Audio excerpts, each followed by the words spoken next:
Welcome back one and all to another Babbling beer review. Welcome back on a Friday. A nice Friday evening. Started off nice out there and it's become quite muggy and cloudy. The clouds I think were manufactured, but we won't go into that. Forever doom and gloom and conspiracy theorist me here, and you know, just say what you see, like I said on Catchphrase, say what you see. Babbling beer reviews. I see things, I don't say anything normally, but apart from when I bubble and waffle on here, that is, to anyone that will listen. Anyway, back with I've been seeing about this, a bit of advertisement I think I've seen on it, and I kind of remember it as a kid when I was growing up in the 80s. I didn't drink it obviously because I was too young, but popular beer by all accounts, and they've just brought it back, and I've seen people do some reviews, and I was going to do it. I mean, I looked for it going back in my Tesco's down here, and they seem to be slow getting things down here. It took a few weeks for it to filter into the shop, but I finally got some, and it's double diamond. A double diamond does wonders, does wonders, does wonders. A double diamond does wonders. You know the rest of it. Couldn't put it on there because it's copyright, but double diamond, double D's, double D, lovely double D's, all bubbly beer reviews. Behave as, well, there's no kids allowed anyway in the pub, is it? Not on here anyway. My channel is not made for children, so if you're watching, off it. Double D's. Who don't like some double D, eh? Or some double D's. As I say, I can't go on a reference point of what it was like before because I never had it.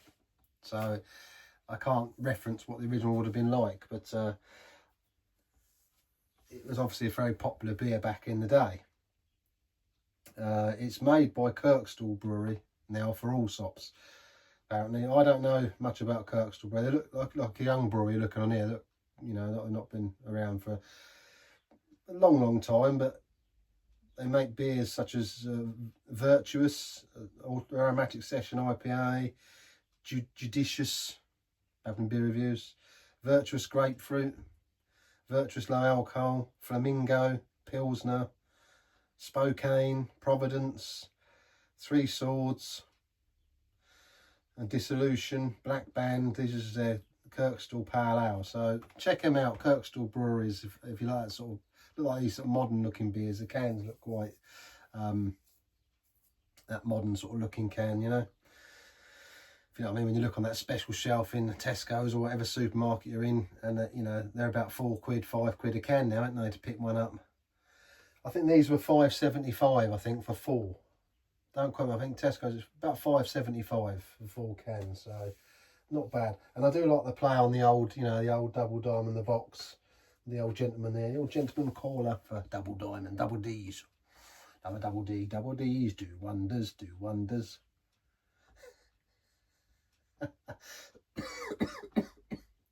So yeah, apparently in history, this has been around a long time. Double Diamond Burton Pale Ale is an English pale first brewed in 1876 by Samuel Allsop and Sons. It was one of the highest selling beers in the United Kingdom in the 50s, 60s and 70s. So I know it's popular. I think it died out a bit, or died off in the 80s. And I think it went on for a few years, didn't it, before they pulled it off the, you know, from cask, whatever it was in, off the shelf, if you like. Samuel Allsop and Sons, Burton upon Trent. So check that, you know, that history out if you want to have a look at that on there. First brewed double diamond in 1876 as an Indian Pale Ale. Oh, Indian Pale Ales way back to then, isn't it? It's amazing, really. History, see. Also merged with Indcoop in 1935. Bottled double diamond began to advertise heavily from 1946 became one of 4 nationally distributed beers by the 1950s under reciprocal trading agreements. Indcoop would agree to stock a rival brewer's beer if they replaced their supply of Bass or Worthington with double diamond. The keg version was launched in the 60s, and in the 1960s and the 70s it was advertised heavily by Indcoop, especially on TV with the tagline, "A double diamond does wonders." I just love them adverts, love all them adverts.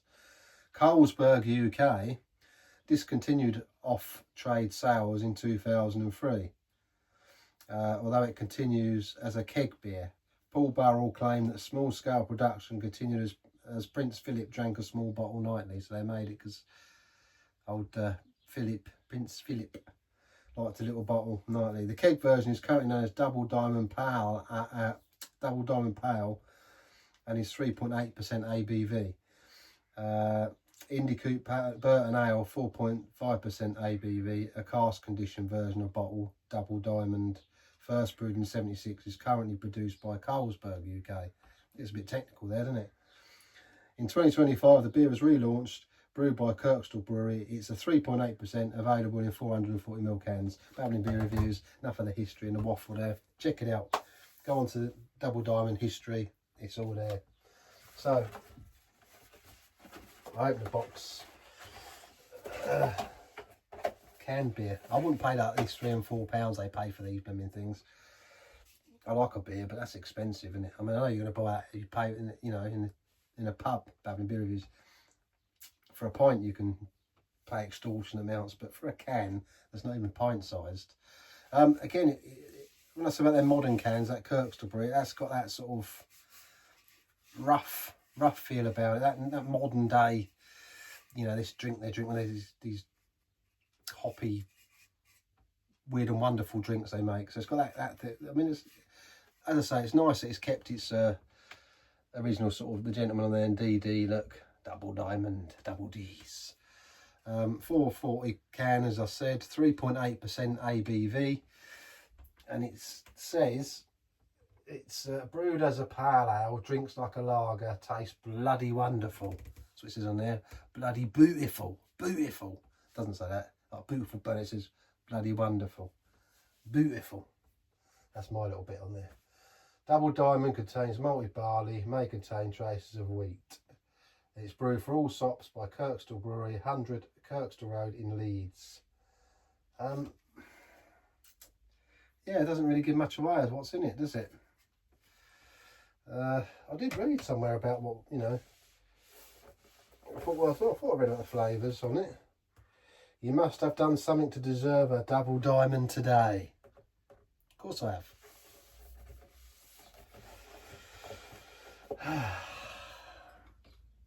Trusty beer glass. So I don't know what we got in it, what ingredients are in it, because I say there's nothing on the can telling me. Apart from contains malted barley, may contain traces of wheat, so your guess is as good as mine unless you know.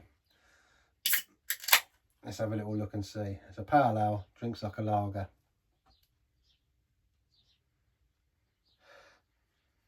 Quite punchy on initial opening.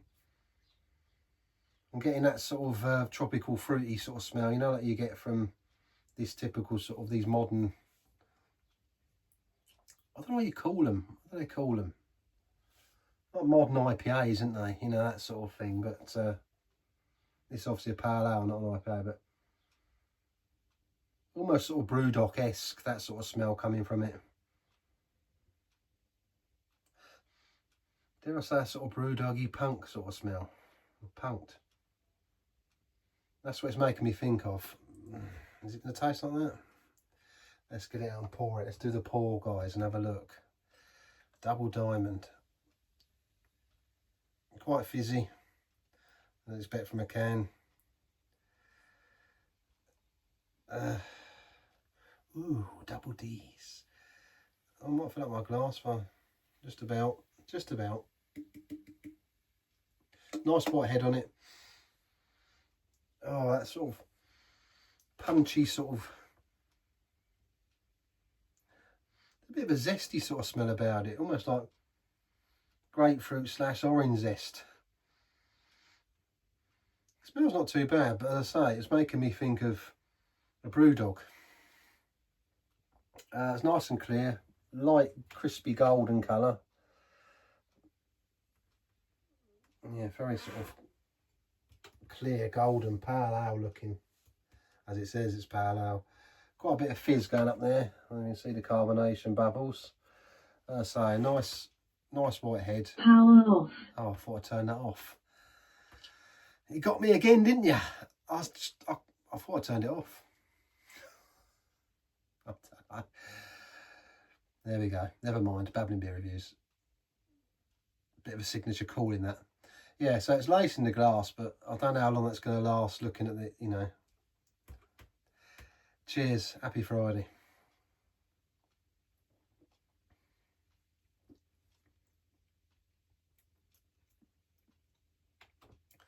%3.8%. Ooh.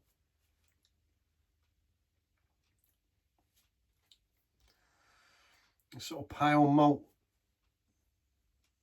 It's the back first. I just got like sort of, you know, nice maltiness about it at the back there. That it's funny because initial taste was that sort of punchy grapefruit zestiness, that instant on your tongue, but the actual flavour got to my throat first was the malt. Not bad, not bad.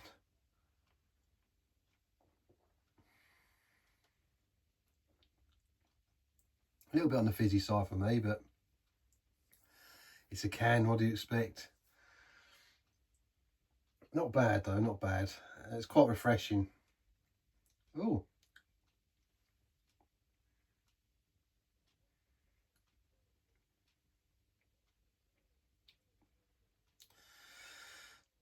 Almost like a little squeeze of lemon that hit me gum line then. It must be me. Like a little, right at the end of everything else going on. Now that malt, grapefruity zestiness, and then all of a sudden like a little tickle of lemon almost in the lemon.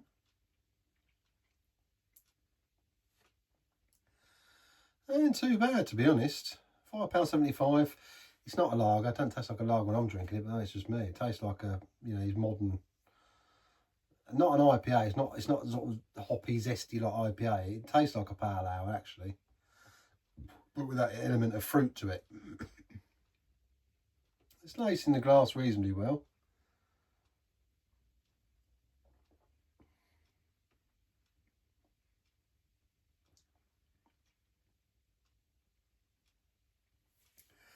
It's a nice sort of bitterness to it as well, but not, you know, it's like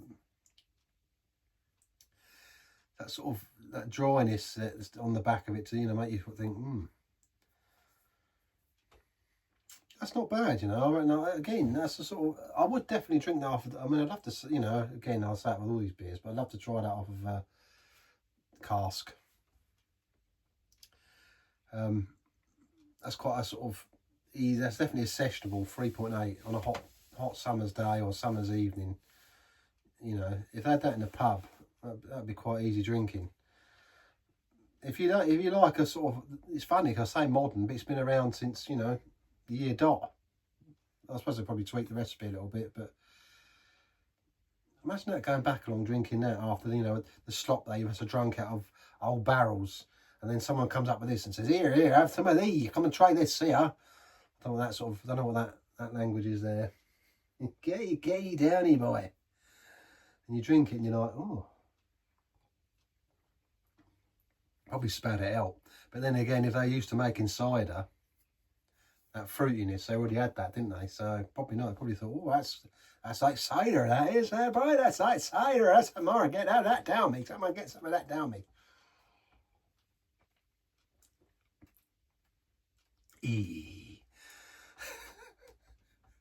Babbling beer reviews. You can have a laugh and a joke, ain't you? Especially in this crazy world. Yeah. Oh, there it is again. Up there this time. What is that? It's like lemon. It's almost... Was it lime? It might even be a little bit of lime, to be honest. Bit of lemon and lime sweet, you know, and you get that little sort of bit of juice that comes off. And it happens, that's twice as happened without, but you know, all the other flavours going on, the malt and the fruitiness about it. And it's not horrible fruit, it's a nice fruit, but all of a sudden that little, in your gum line there of lime, or I think it's more, probably is more lime, you know.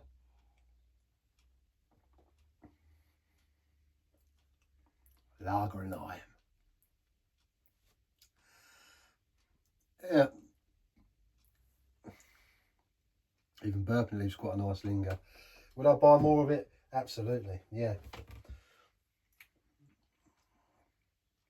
It's got that, you know, that's about Brewdog. There's a bit of that sort of, that Brewdog twang there, if you like, but not as strong. I always say it's like a pungent sort of flavouring, you know what I mean? That sort of, I suppose, grapefruit, that sort of heavy, it's a heavy flavouring, but this is quite light on it. It's not so bad, you know. So you've got that, you might think it's that, but actually it's quite an easy drinking. I mean, that actually settled out quite nice.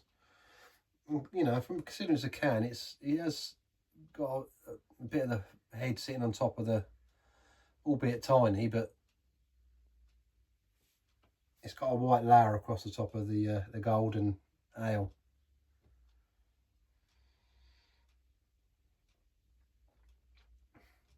As I say, I can't reference it because I don't know what the original tastes like. If you do, put it in the comments. Was it fruity? I don't know if you can see it on the taps. I think I have seen, actually. I've seen it. I think there's a snippet of, you know, your tap that they've got the badge on. They're up DD. So I imagine you can get it. Probably more up there north. But yeah.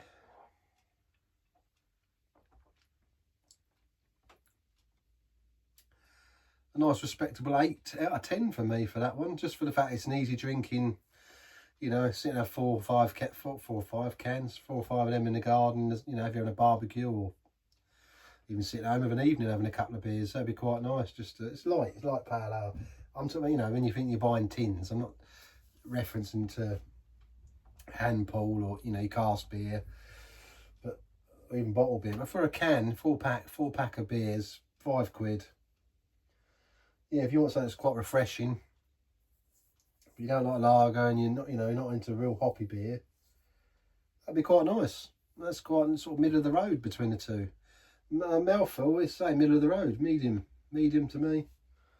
Probably medium to light because it's 3.8, so it's could do a bit more, you know, more body feel about it. But actually, it's, yeah, for an all rounder, it's good. 8 out of 10. So anyway. Enough babbling and waffling. Grab me double D's. I'm not sure I'm going to have double D's.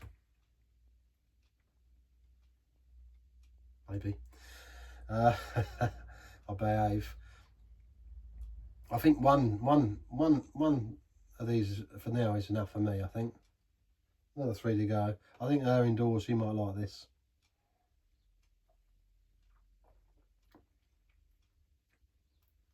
Yeah, I mean, she, you know, she doesn't like the sort of, I've got Devon dumpling coming. I had a Devon dumpling for a while. I thought we had this nice berry dangerous, so I thought I'd get a dumpling on. But she finds that very bitter, you know, she does not a lover of that one. But she likes the top side to do so, but she does sort of steer me babbling beer more to these sort of, I mean, like that's fruity. She likes that. It's dark fruits, but she, you know, she enjoys it. And this is fruity, but it's obviously on the more lighter side of things, the sort of tropical side of, you know, your pineapples and your grapefruits and your peaches and all that sort of malarkey, your limes, instead of your blackberries and your strawberries and raspberries that's in that one. I think I did to say blackcurrant last week, but I think I meant blackberries. Anyway. Yeah, nice.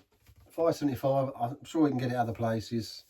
Nice to see something, you know, I know it's made new, but it's nice to see old things that make a comeback, you know, and it's a shame when they disappear, I suppose. People's changes and habits of, you know, what we drink and what we do, and even now, the changing of the times, cask ales or coming back, you know, and these little sort of microbreweries and craft beers, and people are into that sort of thing now, which is great. I love it. I love my cask. Can't beat a beer off the old ampoule. So yeah, babbling again. Look, cool. Babble. Babbling beer reviews. That's what it says on the tin. Anyway, guys, whatever you're doing for the rest of your weekend, enjoy. Pick up some double D's if you haven't, and if you have had it in the past, pick some up and try it and see what you think, if you remember that far back. And yeah, let me know in the comments what you think. You know, did you like it? Have you had the recent stuff? Does it compare? That sort of thing. Because as I say, I've got nothing to compare it on. obviously as a kid seeing these things, but I could only have a Shandy Bass back then, or a Coke or lemonade or whatever it was. Yeah, Shandy Bass. Used to love that at the shops, the Shandy Bass. Used to go and get a bag of chips when they wrapped it up in paper. When I lived up country in Bletchley. A pickled onion, dropped in the bag. And sometimes, you know, a cob, bread roll, whatever you want to call it, with butter in. When I was at school, salt and vinegar on the chips. You know, with your paper bag wrapped up, open. Do you want them open or wrapped? Open, please. Sometimes with a stick, you know, the old wooden stick. When I was a kid, I used to have a bag of scraps, and I always loved them. I used to go to Tuckers. I lived in Bedfordshire, in Bedford. My dad used to take us on a Friday. Tuckers, that was nice. Portion of scraps. Free chips on a fork when you're young, while you're waiting. Yeah, good memories. And, yeah, Shandy Bass to wash it down. When I was, you know, the bag of chips when I was in my teen years. A bag of chips into the cost cutter, see Gary and Kieran, the Indian fellas that run the shop. Buy a can of Shandy Bass, wash it down, lovely. Now on a Friday, it's a whatever ale on, a Chinese, chicken curry, bit of a, what do I have? What do we have? There's a beef, satay beef, or there's another one we have. There's a couple of different ones we have. Mix the plate up, wash down with whatever ale's on. So, ain't really changed, has it? You know, 35, 40 years down the road, and I'm still. Meals changed, beers changed, but still the same pattern of events. Anyway, Babbling Beer Reviews. Take it easy, guys. See you soon at the King and Dragon for another one.